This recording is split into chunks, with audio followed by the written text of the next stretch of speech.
Things all roll through the hood. Problems and everything all good, my love. These bitches don't want to smoke with me. Oh, no way. Trust me, it's all okay. Trust me, it's all.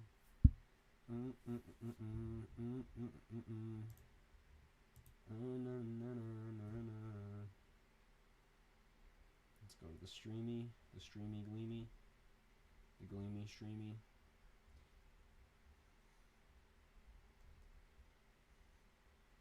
What's up, Mr. Peach? You're the only individual. You might be the only one tonight. It's 3 in the morning, so it might just be me and you getting down and dirty with each other. Secretly.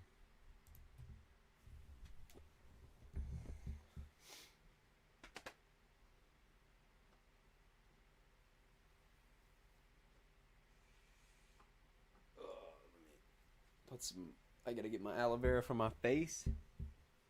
Not surprising, yeah, everybody else is like, I mean, what do you expect, you know?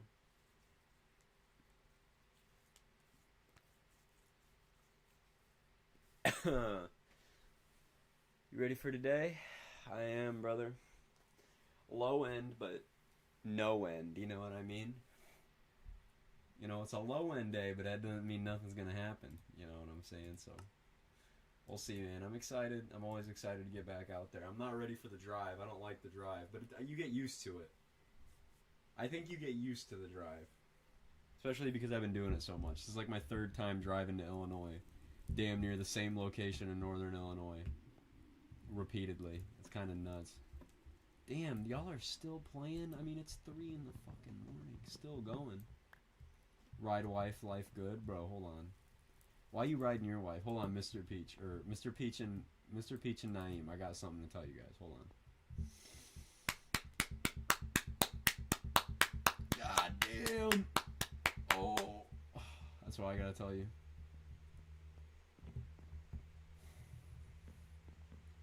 Why? Just had to let y'all know for real. How are we doing out here? Watch your step, bro. Oh shit. Damn, bro. Whose evil ass put a hole of lava? Whose devious ass put a hole of lava? Hey, Kay, what's up, Bararu?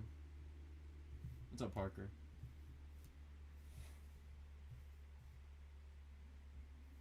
I fucking swear if my house gets cored again, Dutch. Dutch is building a big ass house just for the tornado to slab it. Got school in a few hours? Yeah, I see. Probably like 4, right? 4 hours or so.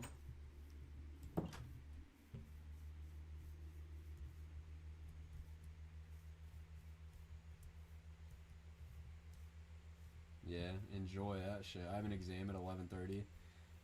Oh, brother, I finished all my shit. I finished my rough draft of my paper today.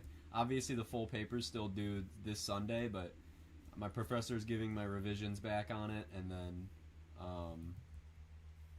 oh my god, and then fucking spring break, dude.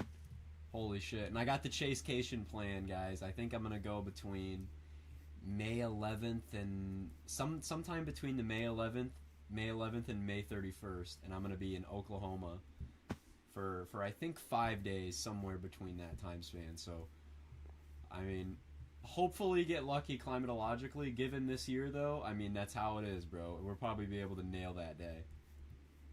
Eyeing tomorrow for some tornado threat too. I'm gonna be driving out to Illinois for that, and then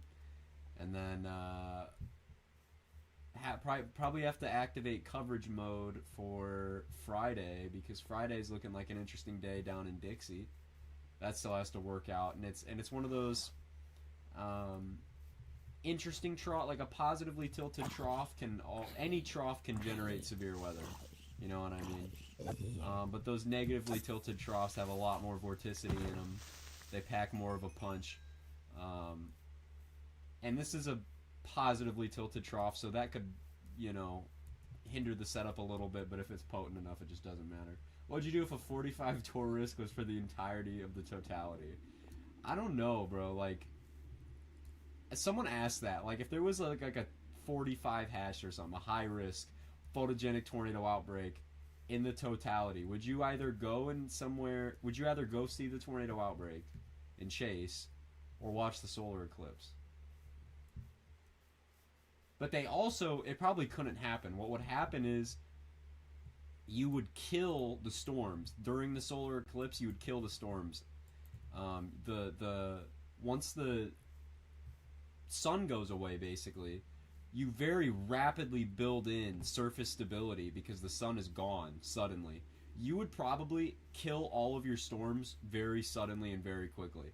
It happened in Kentucky during the 2016 eclipse. There was a huge cumulus field, you know, that wanted to pop with thunderstorms. And what happened is once they had totality or whatever, once there was the eclipse, it was briefly night, you know what I mean? It was briefly dark out, and it cooled the surface so much that the cumulus field entirely dissipated and didn't come back for the rest of the day.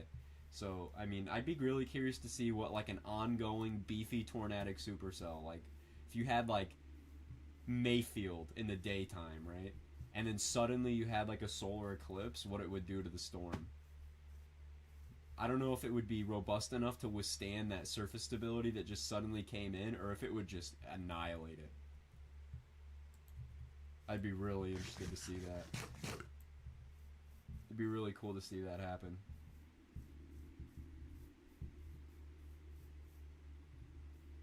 I remember somebody wanted to take a flight during it. That sounds badass. Get in an airplane.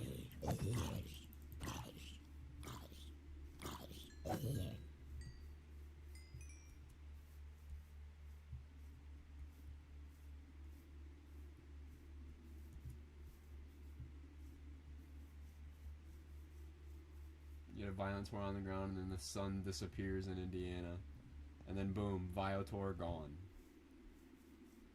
That'd be a real... I wonder what the SPC would think about that. Say you had a high-risk type event, but the solar eclipse happens. I wonder what the event summary would be like.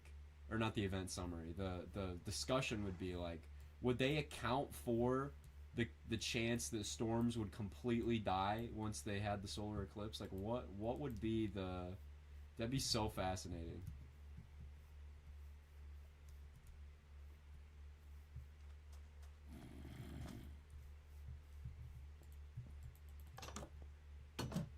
Brother. But I added these in here. I added a tornado watch button, a PDS tornado watch button, and a tornado emergency button. And then I have other stuff.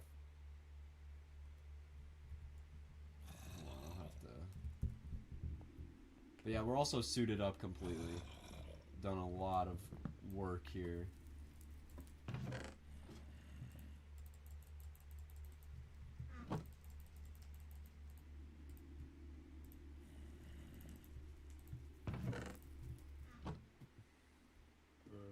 Yeah, sirens. We have this. We have one that's rigged up to the tornado emergency. So once you flick the tornado emergency button, what if the eclipse didn't kill the storms? I mean, it's possible that it couldn't, and I think if you had a robust enough storm, it wouldn't. It would just kill the weaker ones, and have that one still go on. But I imagine it would definitely cause like a major reprieve in the storm. Like it would make it. I mean, that would be one confused storm for a minute. It'd be like, what the hell is going on?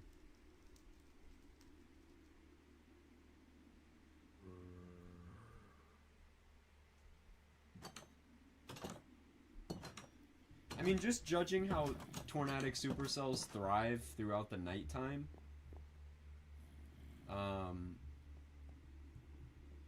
I would assume that a really robust storm would withstand the solar eclipse pretty easily. But would it ever go back to its former glory would be the question. Because you'll have violent tornado producers throughout the night, but they are continuously dying as that goes on. As that process is happening, they are dying slowly. The low-level jet's increasing, so they're kicking ass, but they're slowly getting more elevated throughout the night. Like Mayfield, for example. Like, that thing was kicking ass, but it was getting to a point in the night where the surface temps were coming down, and, you know, it was going to go away eventually. And it did. It's that kind of thing. Yeah, eclipses don't last that long, so I imagine the effect on it. Like, would it be brief enough? Yeah, especially with something as conditional as violent tornado genesis, would 4 minutes be enough to fuck your storm over? I think it could.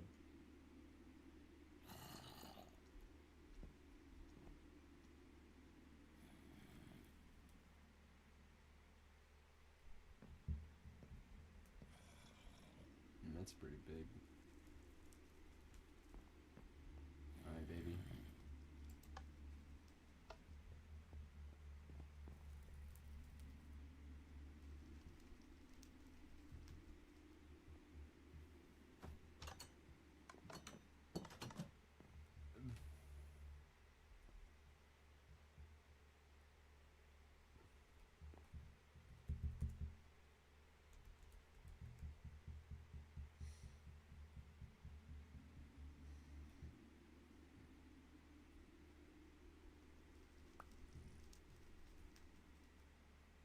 Damn.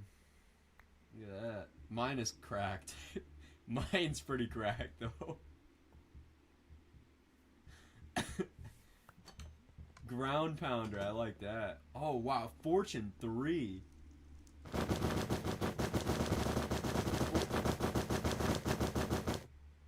Fortune 3 and efficiency 5. That is bizarre. Holy hell. You got a fortune book. Those are really hard to get.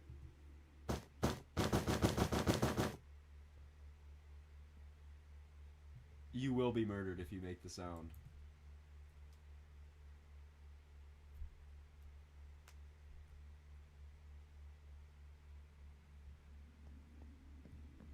Yeah, but that is baller. So you're like getting hella diamonds. Is there a way to disenchant items, like on God? In the newer versions there's like the thingies that you can, but it like gives you XP for it too.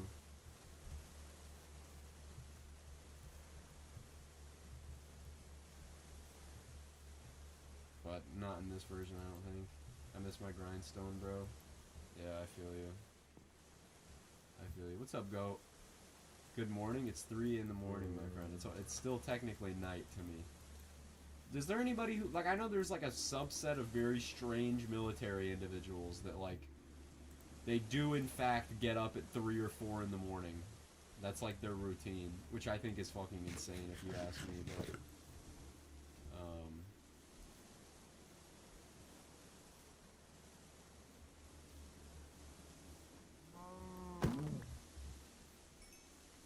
what time do you usually get up, Goat?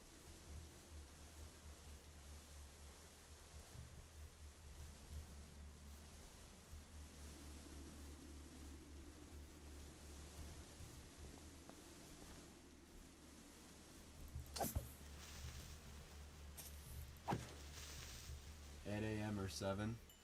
Well, I mean, damn, it's 3, brother. You're gonna be really tired if you get up at like 8.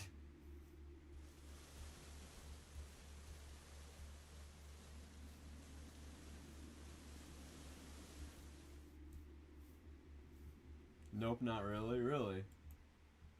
You won't be tired on like 5 hours of sleep. That doesn't like make you go crazy.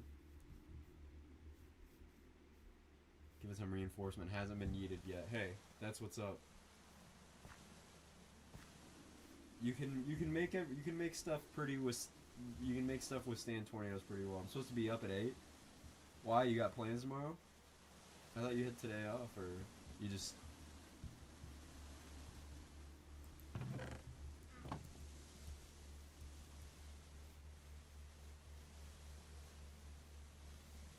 Haircut? Oh, I got you. I make my shit as late as possible in the day, dude. I cannot stand waking up in the morning, brother. Oh my good God. I hate waking up in the morning. Like, I had to work this morning. I had to wake up at 9:40, and I was losing my shit, dude. I woke up and I was so sad. I was like, ugh. And I got home and I took the fucking fattest nap, dude. I think I slept like 4 hours. I mean, I had like 7.5 hours of sleep. That's like enough for someone my age. But dude, I'm like narcoleptic or something. I sleep like 11 hours every day, given the chance.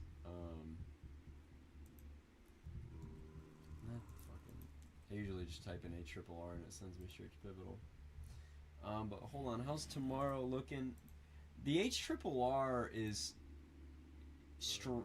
like it's very unimpressive if you ask me. Like in terms of the STP, look at this. I mean, that's like a non-event. I mean, it's not a non-event, that's something, but I mean, that is such a thin corridor of like anything. I mean, it is pretty. I mean, it's not unimpressive at all. Those lapse rates are nuts. 8.6 Celsius degrees per kilometer, 103 cape, 1500 mixed layer cape. Shear is definitely on the low side, but for mini supercells, that's not an issue. But it's so weird. It's such a strange little weird event. And we'll see how storms initiate or how that goes. Whether they're, I mean, it looks like mini supercell action, and then very quickly the cold front comes through and kicks some ass. So I'll be curious. 21Z, about 4 p.m. or so I could leave it like 1. I could leave it 1, 3 hours, get there at 3 because the time switch, go back to. Been smelling the moisture in the air today? Yeah, that's how it is, man. It's coming in, that advection. No. That moisture advection, it's coming in. I smelled it the other day, man.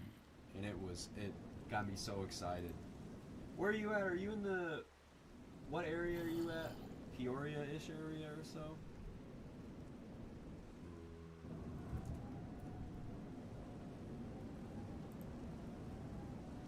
Yeah. Nice.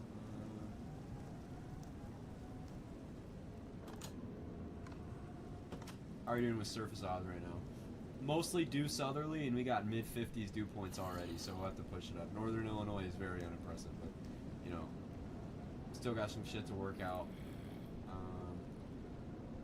But yeah, we're pushing those due southerlies. Pushing them up there. Why did I just get smacked? I saw the EF3. I hear it as well. It's out the door.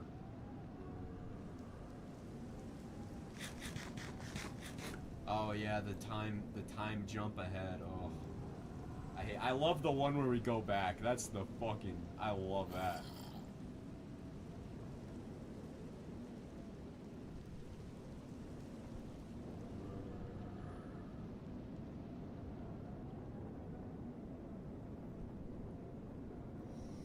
God, I love that shit, dude. Like, so much. Like, I love when we go back an hour. Because, dude, you'll be staying up, like, all fucking night. And it's like, oh, no, it's gonna be so late. And then, boom, you revert an hour. And then, like, you get more time. That, or if you're asleep, oh, man. I love having sleep rather than losing one. Me too, dude. Gaining an extra hour, like going back, like, whatever it is. Going forwards is fucking horrible. That jump forward is terrible. Every time. Every time.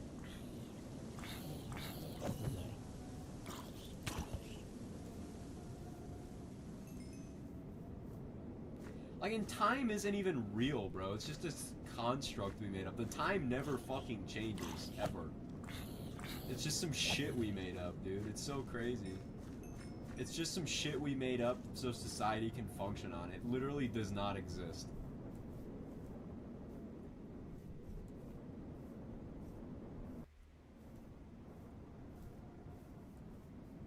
Falling back, spring ahead, yeah. I'm getting deep down tonight, lads. I'm shitting in my underwear tonight. I want some Jimmy John's. I'm craving some Jimmy John's, bro, honestly. It's fire.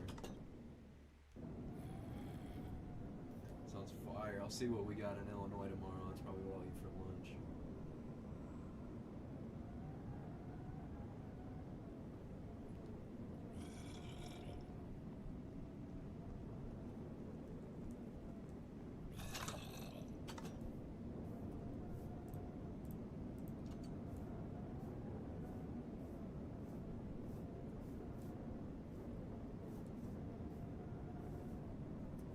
God, Jimmy John sounds so fucking good. I don't know why, bro. It sounds so good. This morning, too, I remember you got, yes, oh no, don't do that, don't do that. I had to clean all of that up. No, no, no, no, no. Oh my, no. I had to clean all that wood up. Because it was all over the world when you did the fucking sky bridging or whatever you were doing. Oh god. Free wood? Hey, I guess so. But...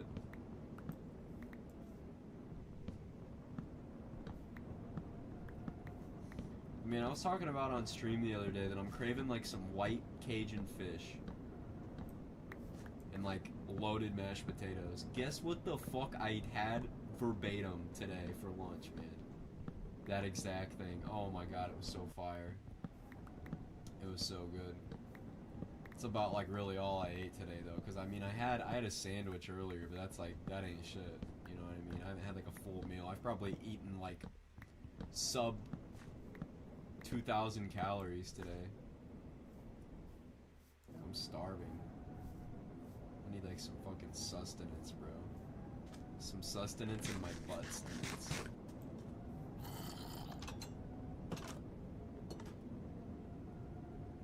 mean, that's pretty expansive.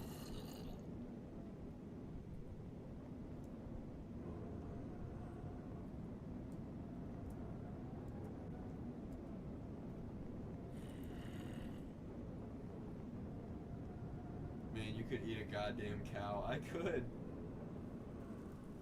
I could.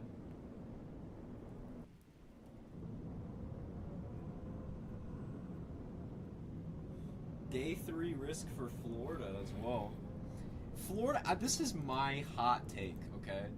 Anytime that there is a Florida marginal, depending on even if it's a weak wind risk or an isolated hail risk with no low-level shear, if you have deep layer shear supported for isolated storms and supercells, I don't care how much low-level shear you have, in Florida, it should always go 2%.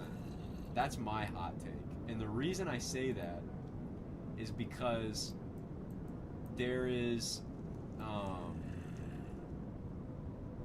sea breeze boundaries that these storms latch onto like no other.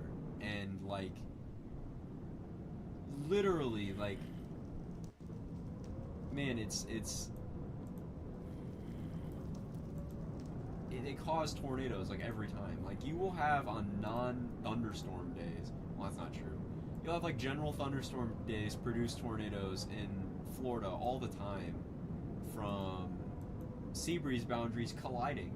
You'll just get tornado genesis and sudden supercell initiation along these sea breeze boundaries on really shit days with like nothing going on. I mean, I've known people who have caught those tornadoes. I think they should like pretty much always go 2% just because that's how they work. Like today on Twitter I was like, dude, the lapse rates and the instability is fantastic. Stretch that shit along an outflow boundary or a sea breeze boundary and you're getting a tornado. And that's exactly what happened today. They'll survey it later, see if there was an actual tornado, but there was a very impressive looking supercell that danced along near West Palm Beach, so.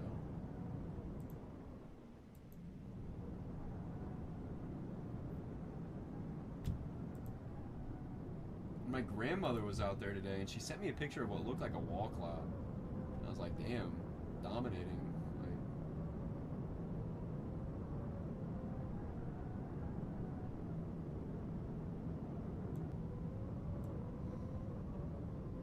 This on the horizon for Friday. Friday's still looking really interesting along the Gulf Coast there. Really interesting.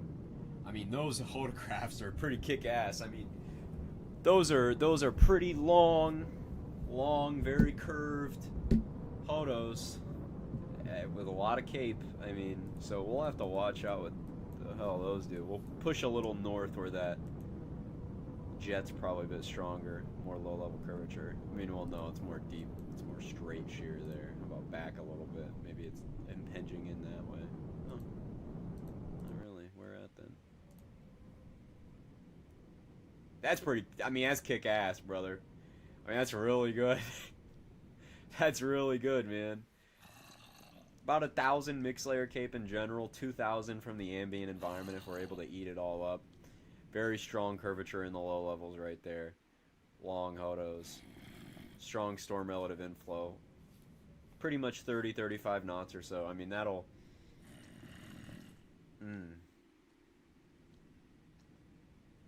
That'll get it done, man, so... I'm really interested to see how this day plays out. How it plays out is probably going to be one of those days for March. We're getting into the March time frame, so we have to start talking about legit Dixie tornado outbreaks. So we'll see. But this is really that impetus for Friday. There's that little short wave that just kind of runs along, kind of a glancing blow with that short wave there. And then that subtropical jet. This thing is annoying. Subtropical jet is really, really annoying. I'm not gonna lie. God, it's so annoying. It just hangs out down there. Doesn't allow these troughs to fully mature and dance along. Not a big fan of the El Nino for the early season events, but that transitional La Nina is very great. When we go from El Nino to La Nina, oh boy, I mean that gets it so done. That gets it done all the time.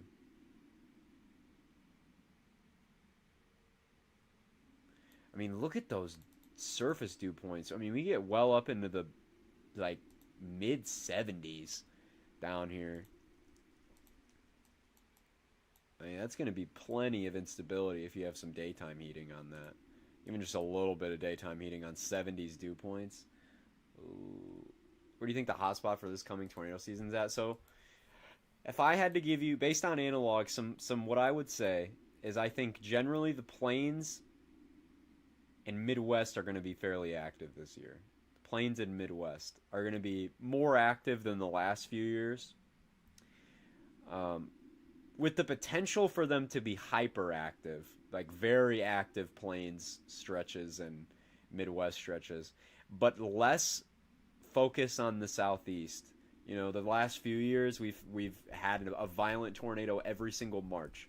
Even last year, the third largest tornado outbreak of all time, March 31st. You know what I mean? We always have a ton of shit go down in March, April. January the last few years has been popping, and that's because you have that La Nina. You know, that jet stream pushes in through pretty much the central contiguous United States, and you know, really gets negatively tilted down here in the southeast. You get that strong moisture advection, and then you get tornado outbreaks like crazy. But with the El Nino, that jet is so far south and so far displaced from it that most of your storm systems are going either too far south or they're just barely on the Gulf Coast. I mean, that's how most of these events have been so far. They're just barely on the Gulf Coast. These storms are, you know, kind of cruising around the coast. And so I think the Southeast will not be as active. It won't be as ridiculous as the last few years, I'd imagine. But the plains, I think, will go hard this year. I'm thinking the upper Midwest will probably go hard this year. You know, we're talking about the Nebraskas, the Iowas, the Minnesotas, the Wisconsins, the South and North Dakotas, potentially even Canada, you know, those sneaky Manitoba tornado events. We know. So that's what I'm expecting. There's a lot of analogs that make Indiana, Ohio, and Illinois very hot as well. So hotspots in the Midwest could be around there. But that's kind of what I'd be expecting this year. But, you know, it's kind of hard because in general with these tornado year predictions, you just kind of look at analogs and it's the same areas. It's just which of these same areas are going to be less active and more active this year. It's usually all it is. If you are, either way, I mean, this year, the plains are going to pop, the Southeast and the Midwest are going to pop. It's how it is every year. Every single year. It's going to pop always. But to what extent? Are we talking about a really boring year? There's still going to be tornadoes, but is it going to be boring? Or are we going to go berserk?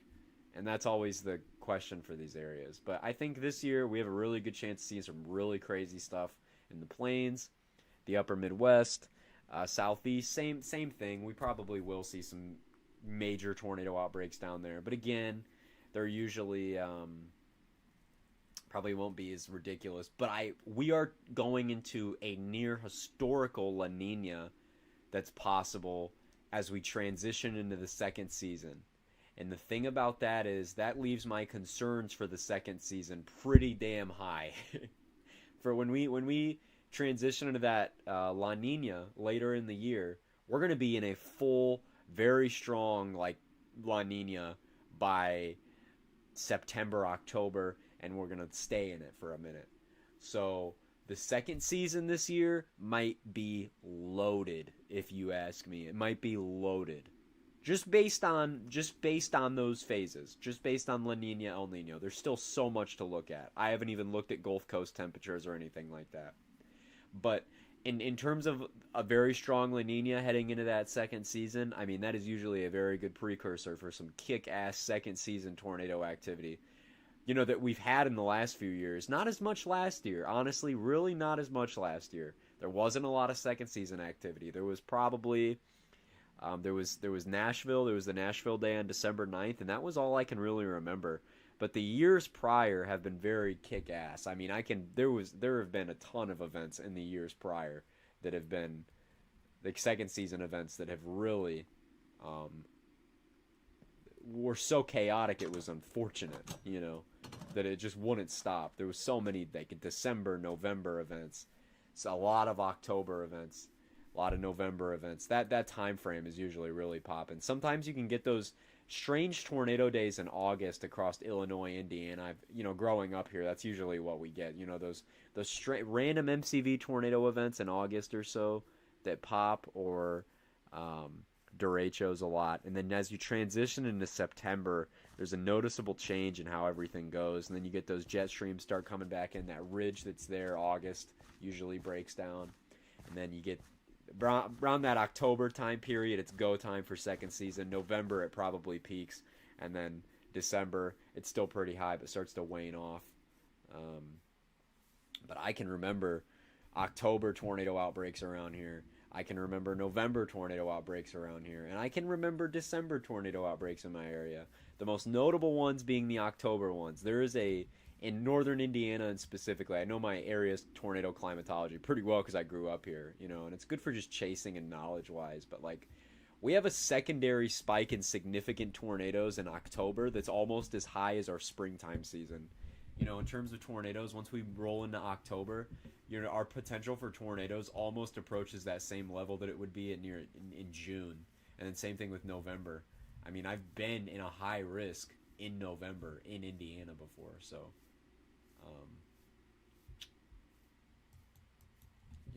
that's how that works. So I'm interested to see how second season is going to play out for the Midwest this year. It's probably going to be very kick-ass for the Arklatex, Arklamis, Southeast regions as always.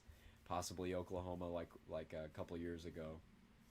I remember that. What day? I think it was in 2021. It was that Oklahoma. It was that October Oklahoma Day. I want to say October 18th, 17th, something like that. Very cyclic supercells that were producing some intense tornadoes. One of which was over 200 miles per hour gate-to-gate shear from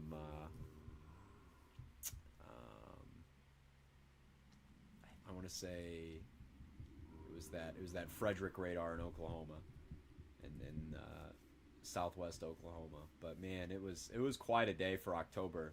It was really cool.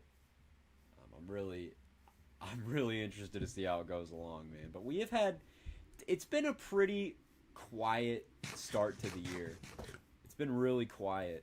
Compared to the last few years, it's been damn quiet. It's probably the most quiet year we've had, beginning-wise, since 2020.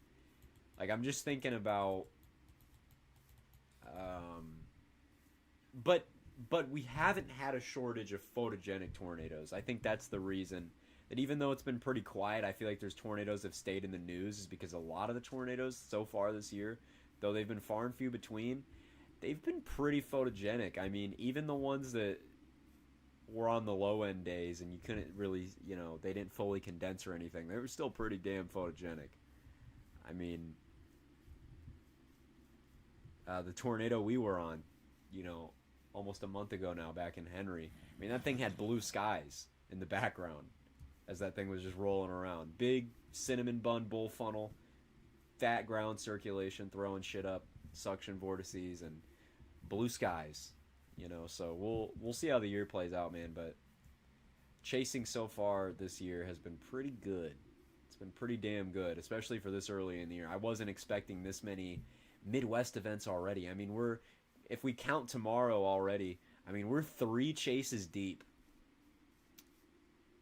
in the first, for basically just 30 days or so. You know, it hasn't even been 30 days since the last tour, and we've already clocked in 3 chases in Illinois. So, I mean, we might be pretty damn busy this year, man. I mean, that's an impressive stretch for February that, you know, I don't really remember. I'm not sure I remember like that. Not that that's anything out of the norm. These have been very low-end 2% tornado days. Other than the day earlier this week that was that 10 hatched, that I'd honestly say verified. No significant tornadoes, but there was just such an abundance of tornadoes that, you know, let's be real, probably were. I mean, I wouldn't doubt that there wasn't a single EF2 in the northern mode.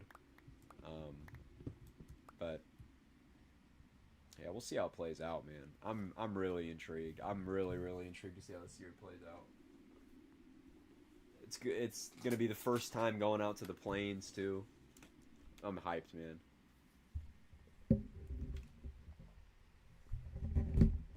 Hurricane season could be really active this year as well.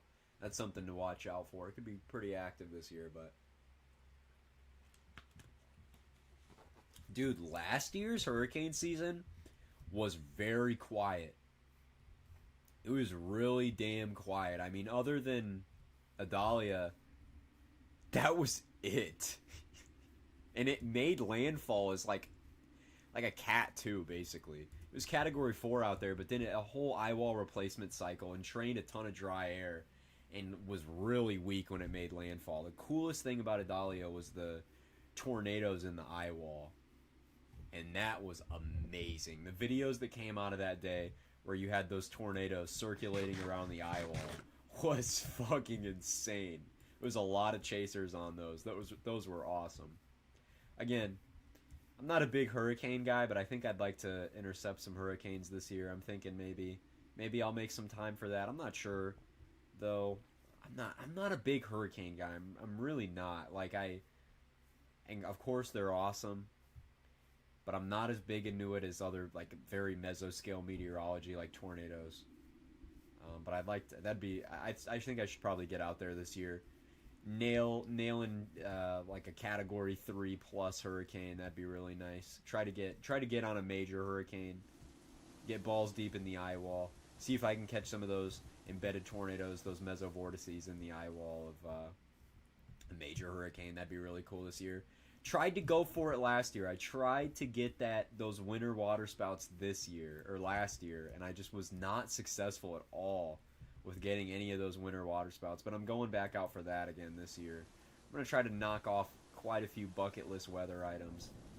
Winter water spouts still a big one. I have school tomorrow. Sucks. But again, that's a big one that I still need to knock out is winter water spouts. I mean, that is such a big one. Winter water spouts. I'd really like to capture some tornado-like vortices, some mesovortices in the eye wall of a major hurricane. And then, of course, keep getting those photogenic tornadoes for 2024. I think I'll probably go to Lake Erie.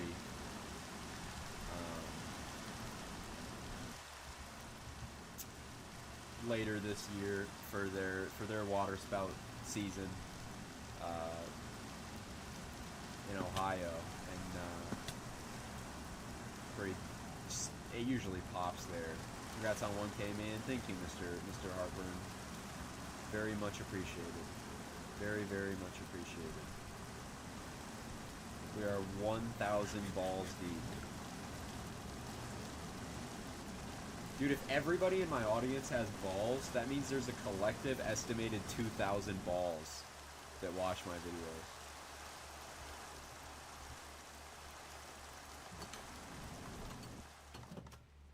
The goal for 1 million. No way. That's such a far off goal. We have to focus on like 1.5K before we start thinking about 1 million. Oh my god.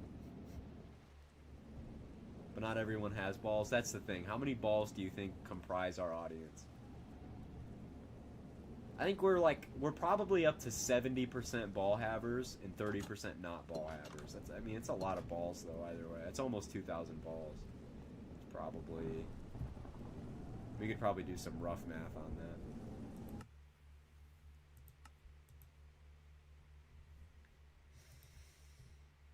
that. 80%. You want to say 80% balls? Okay, 80% balls. 2,000 subs. I mean, we're still doing with nearly 2,000 balls. I'm not thinking about that. Are you not a big ball fan, Mr. Peach? Mr. Peach, what's your opinion on balls? As... What the hell?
Oh, I'm giving birth.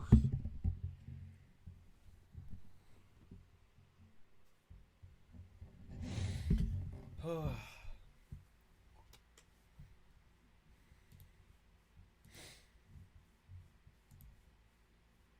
stroking my ding dong, low key. Playing with my ding dong, low key. Oh, damn. What is this? Cop shoots man holding his mother in headlock with knife to her throat. Holy fuck.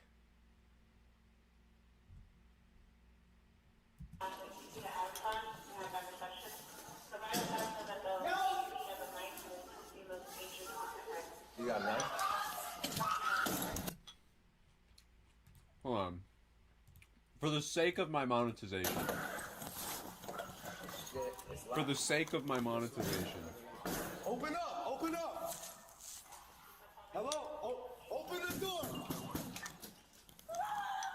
Yo! Sir! I need additional to add to my location. To add. Do it! He's gonna get it! You got a knife in your hand?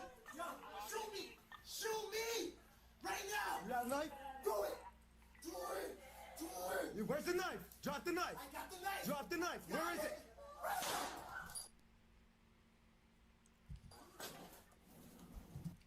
Alright, bro. Well, that's what you do if you're a fucking terrible person. I mean, good riddance. I mean,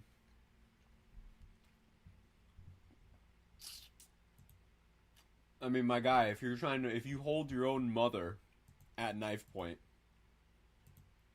threatening to murder her,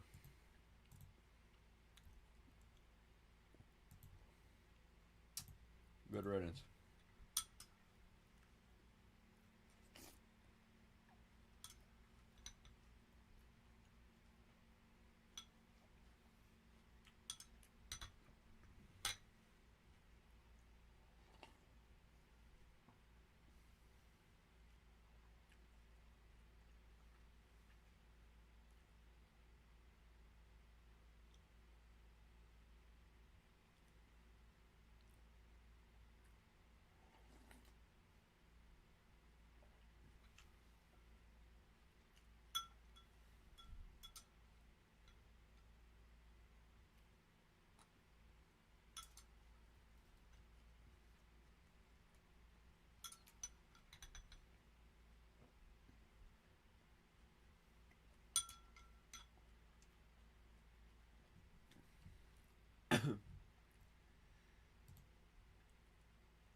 What is this?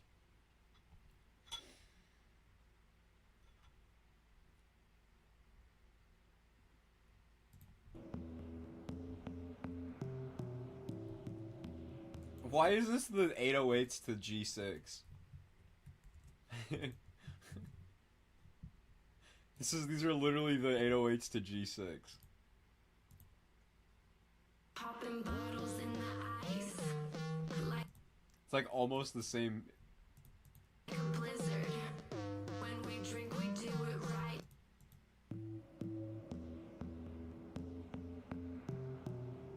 It's almost it. It's almost. It's almost G6.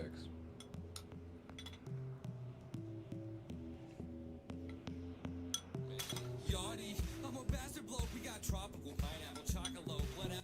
Whoa, what the fuck is this, bro? Fast no dope. Only here to tell you that it's all a hoax. Unlike Mach 1, lots of guns, so lots of fun. Probably in a What strip the club. fuck am I listening to? What did you send? Fried lies. This set of fists tastes my parents.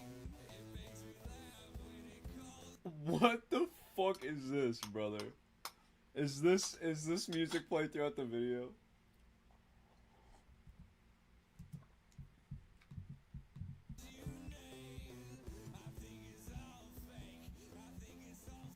Let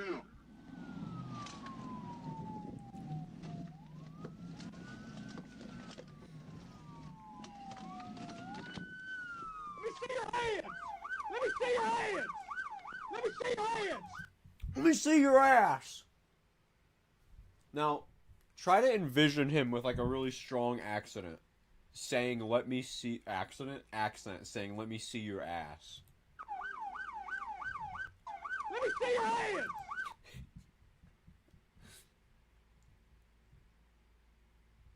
Why is nobody talking about that fuck-ass music? Why is nobody talking about that, bro? That is fucking insane. Who put that fucking music on that video, bro? God damn.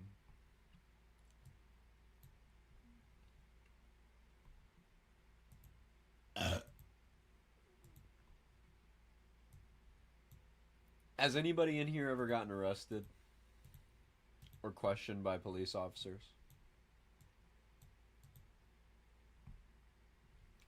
Boom, boom, boom, boom, boom, boom, boom, boom, boom, boom, boom, boom, boom, boom, boom. Me? Well, we know you. Not yet. I'm kidding. That's what I would say about that.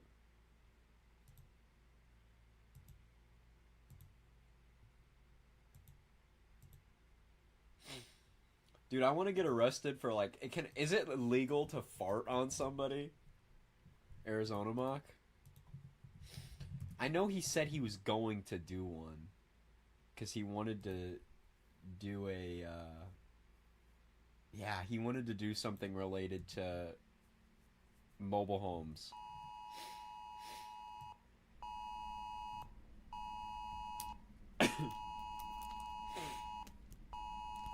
Oh my god. This man is cracked.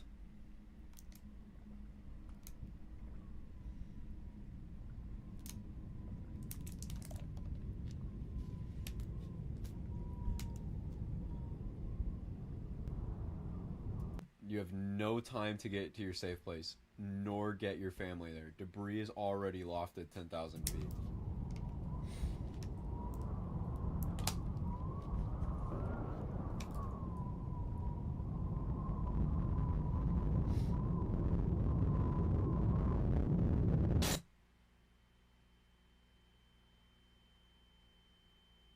The tornado kills 20 in the middle of the night. You are among 12 that are critically injured out of 210 people. The beam height was 10,000 feet. You had 38 seconds of lead time. Holy fuck.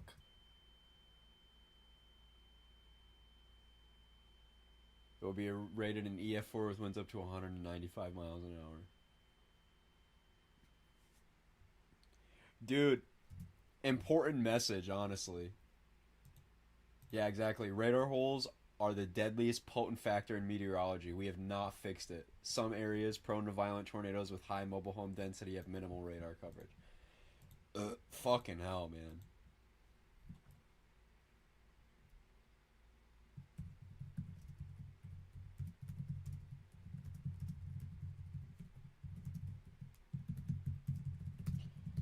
That was really fucking good. That was damn good.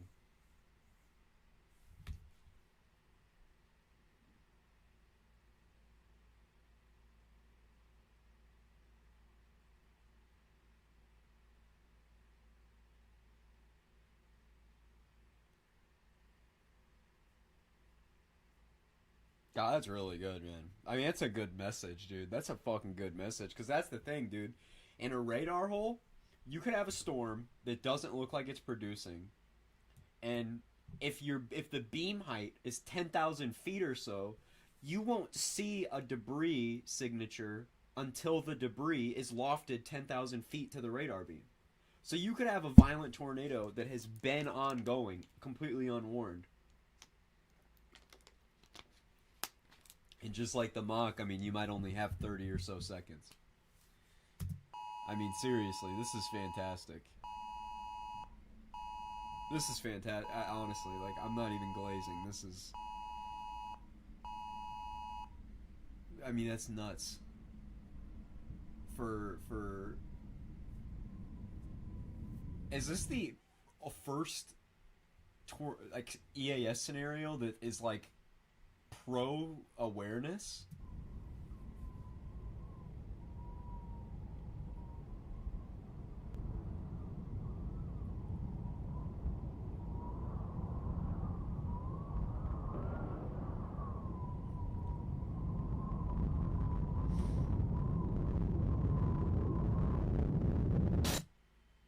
This is really deep, man. Honestly, that's really...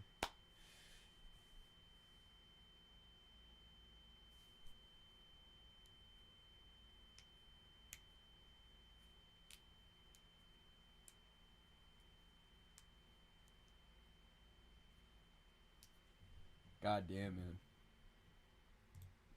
That is some good shit for a scenario.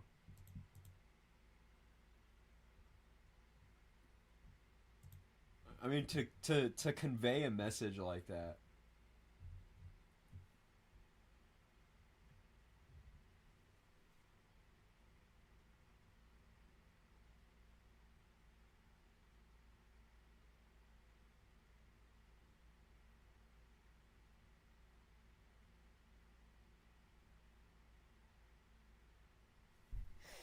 Damn.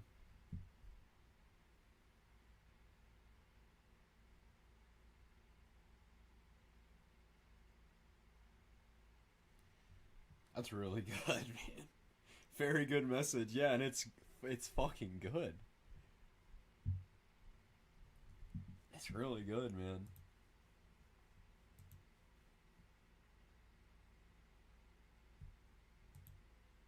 God, that shit is fantastic.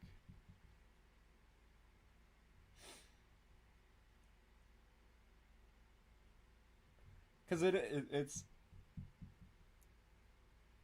I'm not trying to glaze here. It's just, I mean, and again, this is so well done.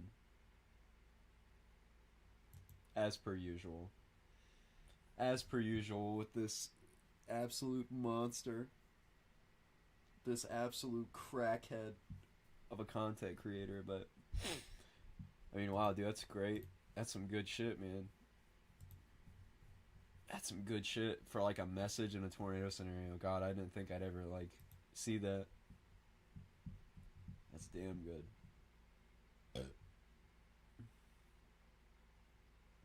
Well, it can't happen to somewhere like Raleigh because I mean, there's not a radar hole there.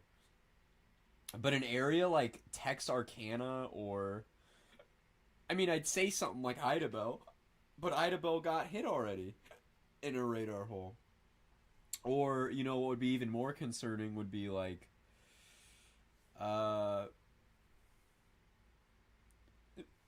huge radar hole that's like like in Mississippi, those two huge ones. And then in Alabama, the two huge radar holes. I mean, those are some of the most ridiculous ones. Like, I don't even understand. I have the hiccup, so that's my bad. But the radar holes in... I mean, there's three that just don't make any sense. Like, Why does this one exist? This one right here in the Arklatex right here. There's no radars for hundreds of miles, and it's like there's been tornado outbreaks here time and time again in the Arklatex, and you just can't see them unless they're already too violent. You know, like the beam height, like for Idabel, looking from here is 10,000 feet, like each direction. I mean, you have no idea a violent tornado's on the ground until it has already been doing damage for 5-10 minutes. You know what I mean? It's fucking terrible. And even worse is the one here, north of Jackson. This is just fucking abysmal. I mean, this is like peak tornado activity, and I mean, it gets up to 12,000 feet or so in terms of the radar hole beam height. And then here is also just ridiculous. In Alabama, sorry, I have hiccups that are so bad right now. Alabama and Mississippi, right there, this huge fucking radar hole. Same thing. I mean, 10,000 plus foot beam height, and it's abysmal there. Ohio honestly has one. They've tried to replace them with terminals, but that's just fucking garbage. There's like no, they need another radar, like on the border between Ohio and Indiana, or somewhere, you know, probably northeast of Lima, because it's fucking terrible out here, dude. You have just a ton of terminals, and it doesn't help anything. You can't see shit.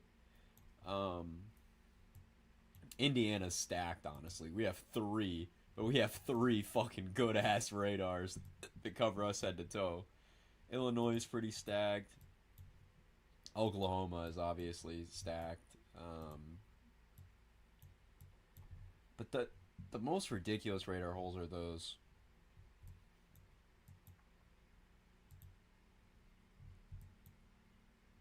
There's some minor areas that could be better, but they're not as bad as that. Pennsylvania has a few, but again, it's Pennsylvania. That's not as important. It's not as important.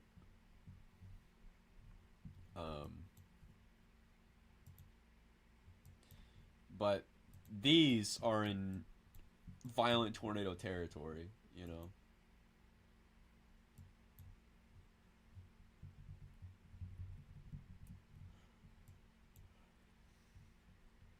And right now,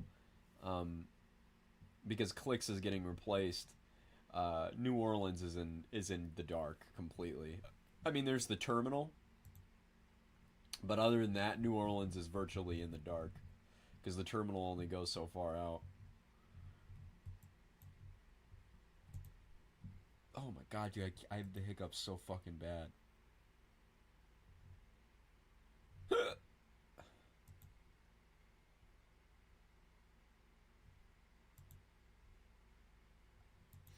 I was talking to Dante, and his new scenario, he's saying that it should be out within the next 2 weeks. Within the next 2 weeks.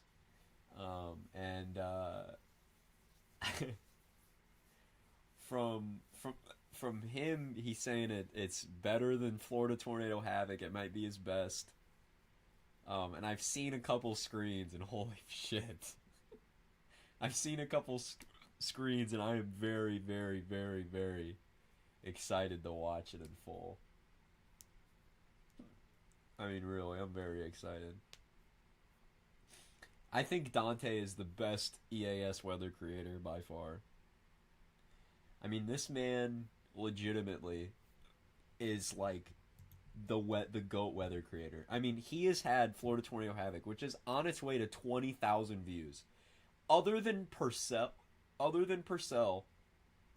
that is the biggest, like, modern EAS tornado scenario that it isn't one of those audio ones in a very long time. It's one of the bigger scenarios for tornadoes ever, period. Nightmare in New York is at 7,500, and it's only 2 months old. I mean, fuck. That's just crazy.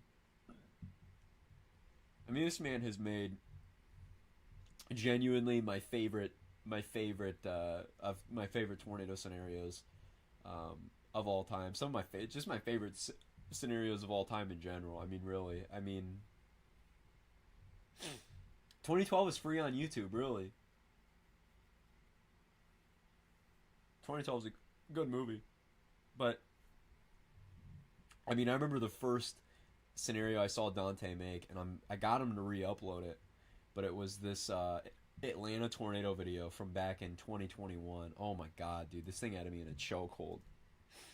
I mean, this was damn good. Or 2022, but this was so fucking good. This shit was so fucking good. You got to understand that, like, we were still in the clay meta, and being in that clay meta still, this was game changing. It was in a basement. Get under a workbench or other piece of sturdy furniture. This was game changing. And what also was fucking game changing is this right here.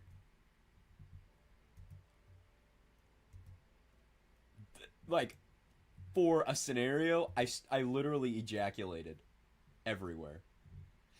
Like, I was like, holy shit, nice risks. That's dope.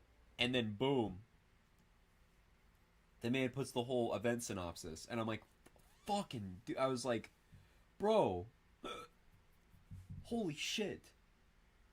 You know? So, I mean, that's why this man's the GOAT. That's why this man's the GOAT.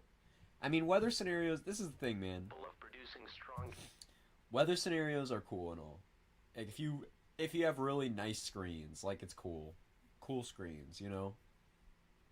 As a weather enthusiast, my attention and the points are earned with me when you throw in weather shit. If you have really good screens but nothing makes sense, I don't really fucking care. Like, that's something that I've shown, like, that I've seen a lot is, like, really visual heavy tornado scenarios, but they just don't even, like, I don't even know what I'm looking at. You need to figure out how to up my production quality. Dude, have you... I mean, it's kind of crazy to go from... Dude, the hiccups are so fucking bad. I need to... Oh, here he goes. I think if you... I know a lot of people use CapCut, and it's really good, and I feel like if you have Premiere, it's kind of a step down. But, like... CapCut is so, like, user-friendly. There's some good shit. I don't know, but, like... See, this isn't anything crazy. Like, Dante has very much topped this since, but my thing about... When I first saw this back in early 2022, that made me fountain my semen out everywhere. And then same with Purcell. Because these were like the... that and Purcell were like the only scenarios at the time that had them. But if you put the entire synoptic setup of a tornado scenario in the video, I will be blowing chunks out of my butt. You know? Like, that's peak to me. That's peak. And I know that not everybody would be... Yeah, seriously, good job on the mock. I told you on Discord, but fuck. Some good shit. But, like, this... Christ, bro. Christ. And I feel like a lot of times people miss the point, too. It's like... There'll be things that, like, I'm not that impressed by. Like, if you, like, again, like, if you have super beautiful, amazing visuals, that's cool. But if nothing that I'm looking at makes any sense, I don't care. I don't. Like, it, like, in terms of a weather scenario, and I know not everybody who's making tornado scenarios is as knowledgeable. Or cares. Or even that the viewers care that much. But knowing myself... And knowing what I like, this is the shit that I like, and knowing other weather enthusiasts who watch EAS scenarios, this is also the shit that gets them erect. So, I mean, dude, if you're a weather creator and you want advice, more of this is my best advice. If you know how to do it. If you know how to do it, or if you even know where you would start. Because I know there's a lot of people who have no fucking idea. Like... Wait, dude. Like how you would make a setup a fake setup for... What did you just send me, Flackjack? What is this?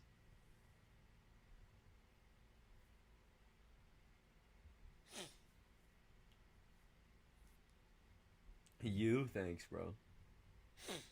But yeah, this was the shit when I first saw it. And then again, Purcell, as always. As always. The very easy go back to GOAT scenario. You know. Seriously so cracked. I remember this popped up in my recommended not too long after it dropped. And I remember seeing and I was like, oh my fucking god, like another trash tornado. Like I was expecting it to be so bad. Cause I was making scenarios at the time as well too, and I was like, oh my fucking god, they're like, I'm gonna click the 800th tornado scenario of the day. Like, can't wait to be like not impressed. And then within the first few seconds I was like, hold on. And then this is when I started nutting. 65 degrees. Meteorologist Julie Wood. It's crazy. Will be assisting Brandon this evening in covering the potential tornado outbreak that the Storm Prediction Center. My wig was completely scalped. God, that's fucked. This shit was so fire to me. So fire to me. And then, this... I remember the HRRR run.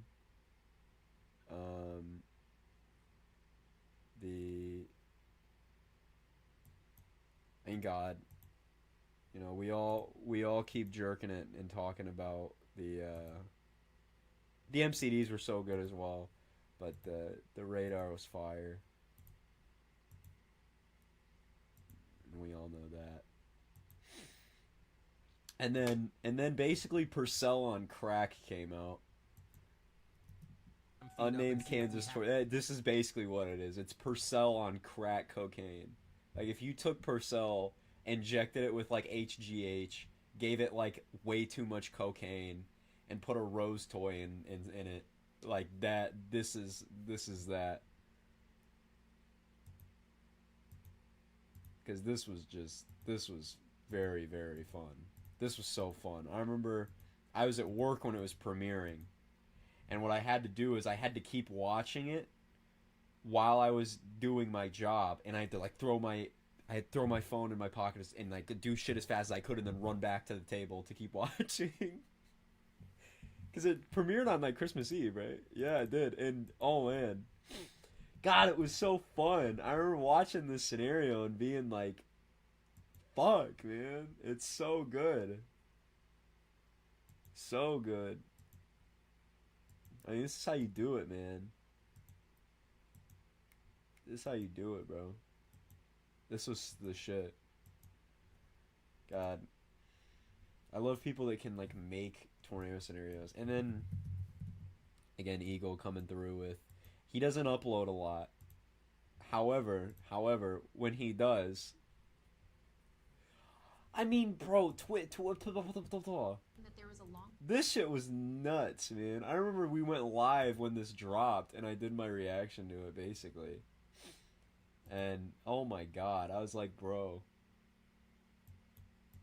This is, like, some of the best production quality on, like, a scenario, like, ever.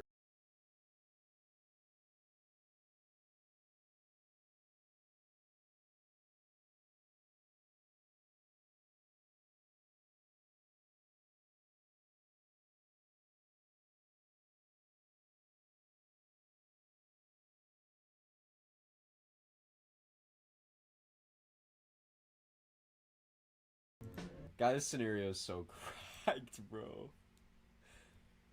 Like, he came through and made truly, like an unbelievable piece of artwork here. I mean, really. And this formula with the path is awesome.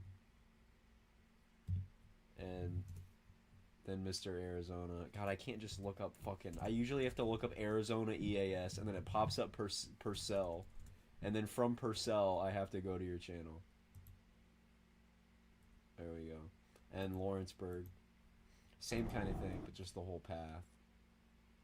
Like, this shit is so cool.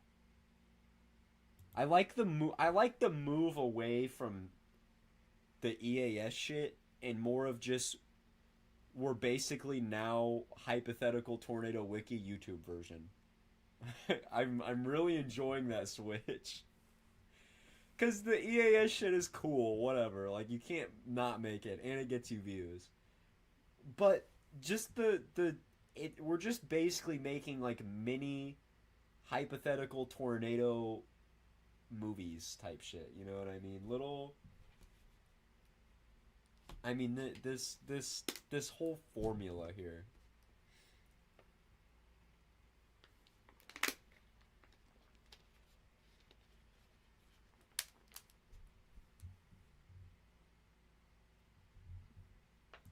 So cool. Yeah, that's what the thing is. It's basically like a tornado forensics video of something that just hasn't happened yet. Yeah, fantastic, honestly. And I did a lot of work on making a scenario like that. I had it in the works. And I have it here, actually. World at War video 1, I'm not sure, my friend. But I had it here. 50 or so mile path for Northern Indiana Chaos Remastered. 50 or so mile path starting back in... I don't know where at. And then goes through like south of LaPorte. And then it goes through South Bend. And then so what I had originally is this. I had like cycloids, but when you do it on Google Maps, it does not look right. The overlap is weird, and you can't really do it like that. So I had to have these little strips, and I was like, fuck it. Like, it's not like realistic, but who cares? Which is, and yeah, and I was seeing the analogs for that. And I was like, well, I was telling Chad about this earlier, actually. I was like, we'll have to probably watch as we go into to late 2024. And one of my things is with that strong of like a La Nina heading into the second season and early season of next year. I mean, what the hell is going to go on? You know, with that strong of a La Nina, like, what are we talking about, man? And honestly, probably, tornadoes aside, probably some historic winter weather in the north as well. I mean, it is going to be really fucking interesting. It's going to be really goddamn interesting to see what goes down, man. We're going to have some shit. But, yeah, this was originally the only EF5 DI for this, and I used the pictures and more from 99 of like the almost slabbed apartments, and I just went all out. I was like, you know what, we're gonna have sub-vortices that have like small narrow EF5 damage paths, and that's what I did. And then a tornado kind of occludes up into here, and it was gonna be like an hour long or so, but then I was like sitting there and I was like, I don't want to do this. I don't want to make this. Like, holy shit, like how long is this gonna, like, it's gonna be a bunch of keyframes. Like, nah. So then I did the same kind of, for leveled, I was like, I should just make like a tornado path and like add my own DIs to it. I feels like that would probably be more fun to make, and it was, because it's its own tornado path, but with just DIs that I made. You know what I mean? This was fun to make. This was really fun to make.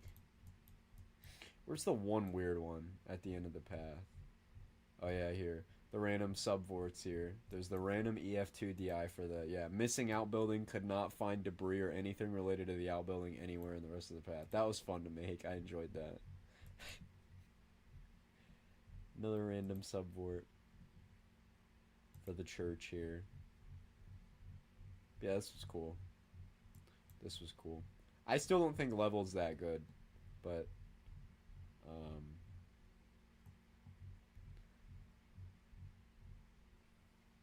I mean, I could bring it back maybe, but I just don't like to do all that key. I mean, it's so many. It would probably be like 40 images of just nothing but keyframes on keyframes on keyframes on keyframes on keyframes on key. I mean, oh my god.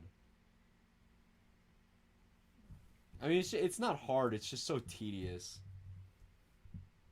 It would be a very tedious edit. Not a hard one by any means. It'd actually be pretty basic, but, you know. What's the HRRR one? I'm still not impressed. I'm still going to be out there, though. Who gives a fuck? But I'm still not that impressed. Alright, well. That's a good little guy there. But the environment's pretty... I mean, it's fucking, like, weird. I mean, it's such a thin, narrow corridor of, like,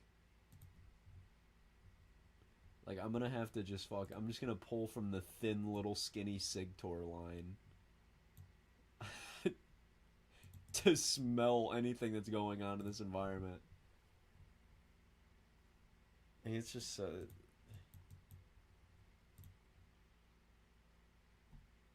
think that'll get it done. But, we almost, mix out. We're really pushing it here. But those lapse rates are nuts. Pretty shitty, poopy, low-level shear. But mini supercells won't mind that, I guess.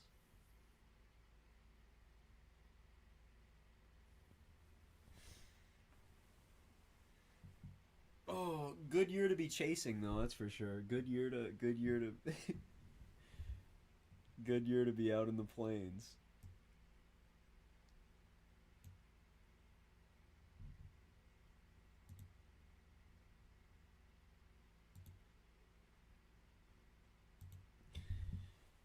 Oh man, this next year, I'm really interested to see how the next 2 seasons play out. I wonder what we're gonna see. I hope we get a lot of rural tornado outbreaks, which look like it. I mean, it really does. But when you have a La Nina that ridiculous, your southeast tornado outbreaks are just gonna be,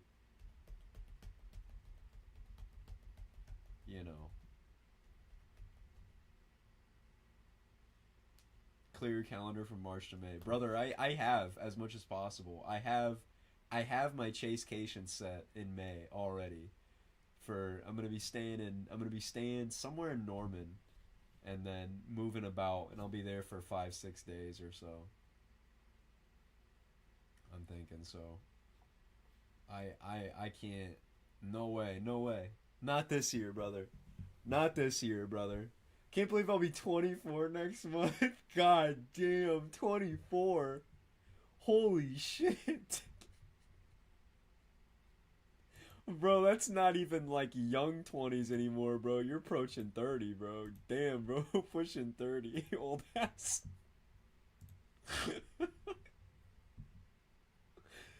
Bro. Oh, no, bro. 24 years of age. Holy god damn.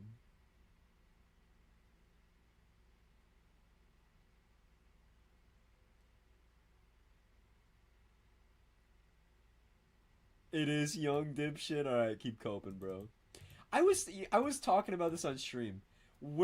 Each fucking month we go without an EF5 it gets statistically more improbable that the next we wouldn't have one. Does that make sense? It has been such a long drought that the probability gets exponentially higher for every fucking day that we go without one. You know what I mean? Not that it even works like that. You know what I mean, dude? We might be in a drought. Dude, we could be in the drought for the next 40 years, bro. The construction could just be that shit. But no, in that realm, it's been so long that the probability just, exponentially mounds on itself. I mean, dude, imagine telling people after more, like, yeah, bro, by 2024, we're still good, and that's good. We have avoided true EF5s, and I mean, not really. I mean, we have seen those kind of tornadoes since then, but like, I mean, man, I'm just saying, like, the true EF5 tornado events are like the only events that I can think that are like comparable. And there's not a lot. Like, I mean, Mayfield for sure. Mayfield is one of those where, I mean, it was fucking horrible.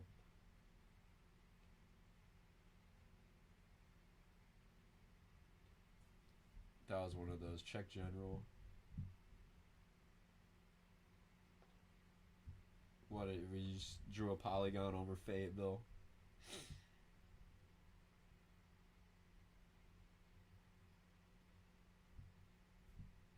What's this linky dinky?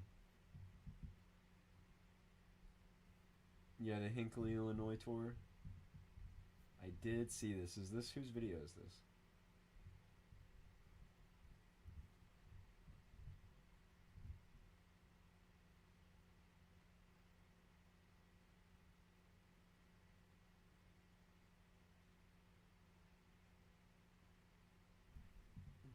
Dude, I wish 2019 happened last year. Fuck.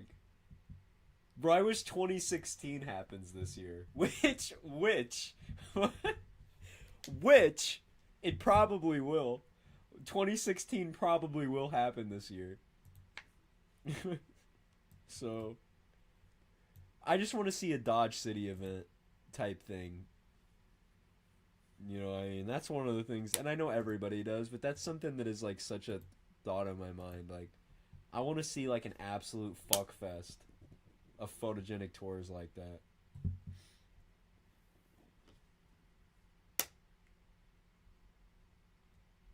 What an interesting town name, Slap Out.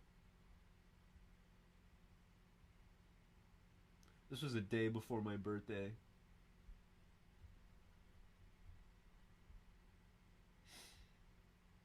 Hendersonville was infuriating, like with the construction quality.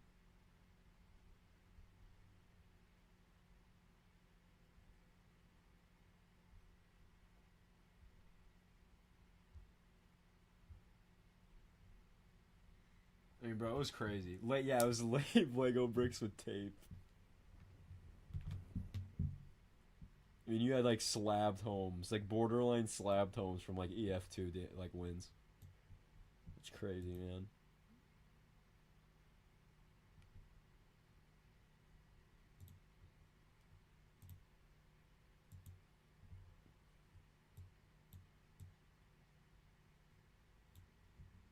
You know, honestly, I think that's a solid convective signal right there. I think I'll go like near Rockford or something. I'll go somewhere around there. That UH track is fairly consistent. Around like 23Z, so I think I'll go like, I don't know, I'll go like Rockford, like Freeport, or like Freeport. Freeport's like right there, and I can just shoot north or west of Freeport if needed. And that's what I'll do tomorrow. Blow negative 3C by October. Wow. See, and again, that's where my thought. And I was talking about this on stream just earlier. When you have a La Nina that cracked out, when you're entering your second season, I mean that yields you. I mean the whole season is going to be cracked. We have that transitional El Nino to La Nina period. So in the plains, it's going to look hot. And then it's not even going to stop there, because right when we transition into a La Nina, right when we're going into second season, our second season is probably going to be cracked the fuck out. Like, it's going to be a full year. Like, it's probably going to be, like, non-stop. Like, legitimately. Like, once we come into that area, we'll probably have a reprieve, obviously, in the summer. Like, July, August. That kind of shit. You know, tornadoes here and there. But, like, the main tornado months that we think of in quotes, you know, are Marches to Junes, and then are like sometimes Septembers to Decembers. I like to use October to late November the best, but like brother, I mean it looks pretty cracked. I mean, like I'd be really concerned about the second season this year over. I mean, and then as we move into 2025 as well, how that would, how that early season would play out. And for winter weather too, brother, that would be kick ass in the north, bro. I'd be getting my ass whooped with blizzards, dude. They'd be sniffing my crotch. I mean, they really would. They'd be giving me those crotch sniffs, dude. Like, they'd be all up in my crotch region getting that Gouda, bro. I mean, damn.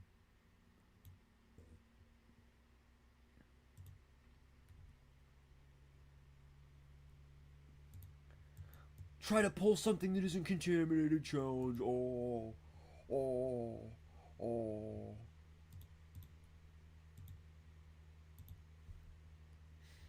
What is wrong with this model? Like, I remember it was set, isn't it set to replace, like, the HRRR? Like, this shit is garbage. I mean, sometimes it does alright. Sometimes it surprises me, but, like, what the fuck? I mean, like, my biggest thing with it is that it's not even like it is bad with the environments. It's just the, like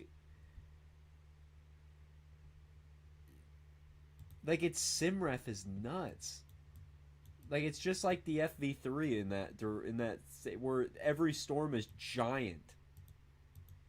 I mean, it pumps out just like true crack.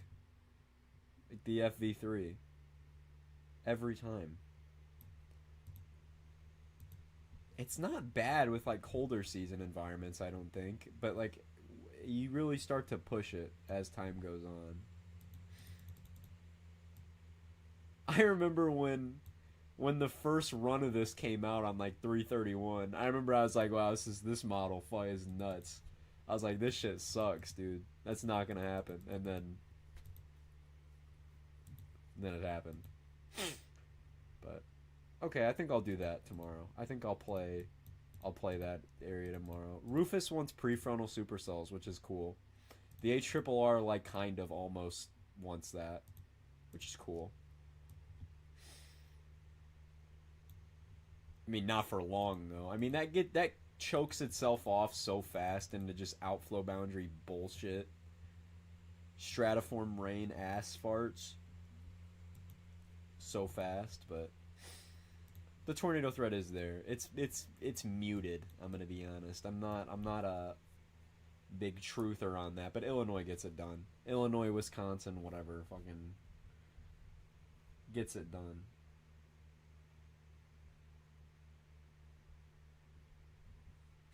So we'll see what goes down. Is it even worth chasing? Oh yeah, for sure. It's worth chasing. I have nothing else to do tomorrow. I did not think we'd be 3 chases deep by February. Or March, I guess. That is March now. I didn't think we'd already be this deep in March, but I'm not complaining. But it's worth chasing because this is the fact. This is the fact of the matter, my friend. Illinois, the world in general, do you know how many beautiful tornadoes have happened on general thunderstorm and 2% days? And just weird shit. Random merger or something, boom, tornado. I mean, can't skimp on it.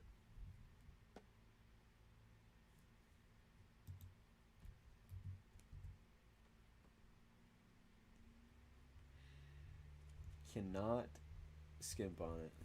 Like what was it? 2021 Illinois 20, and we're probably going to see so much of the yeah. I don't want August 9th. What was that week? It was that really low end like It wasn't the August MCV day. It was like very weak tornado day in Illinois, but it produced these little ropes that just hung out and it was gone. Let me.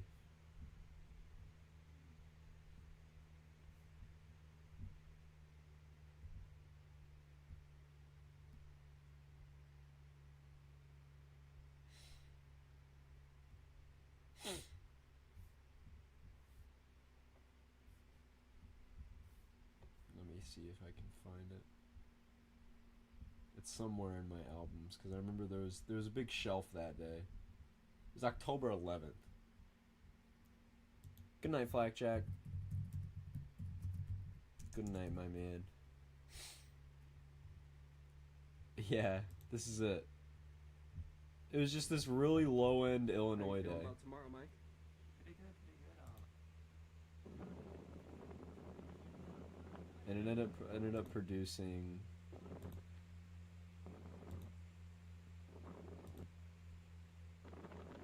incredible close encounter tornado. Where am I, brother? Oh, back there. I mean, it was a really skinny little rope. Real skinny rope out there.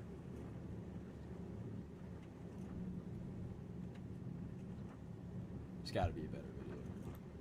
Gotta be a better video. Yeah, there. I mean, you never know. You never know with Illinois. A little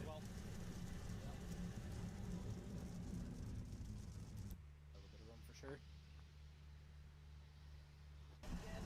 That might be on the ground, buddy. It's going for it, if it isn't already.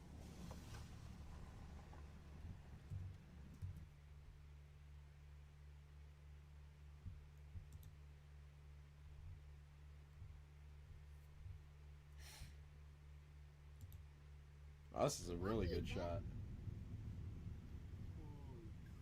This is a really good position.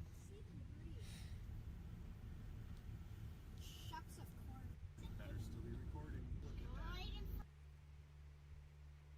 that. Of course, it's basically some. Like, this is awesome. Like, look at how LP this thing is, dude. Nice RFD cut.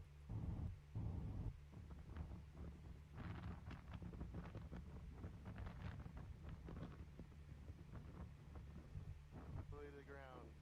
Make it a beauty.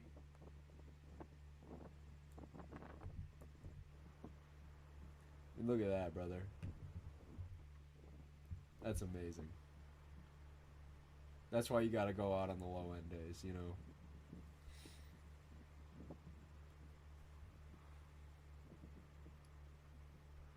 Definitely have debris on the ground.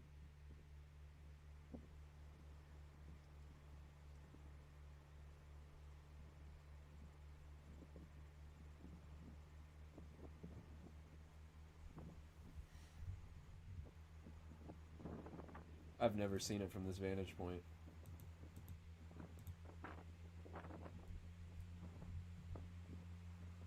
Wow, this thing got pretty fat. I never remember seeing this get that fat, bro. Oh my god, I don't remember seeing it get that fat.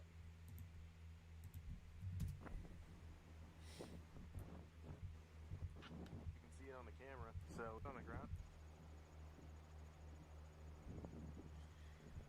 It's March 2nd, 3rd, it's so volatile for a 2%. Just shit happens, basically, man. It was a really... The kinematic environment was really high-end.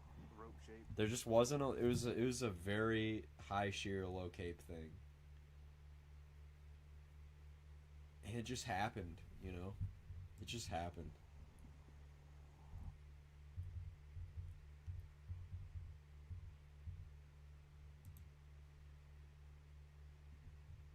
I mean, there are certain things that are still kind of beyond our understanding at this point. You know what I mean?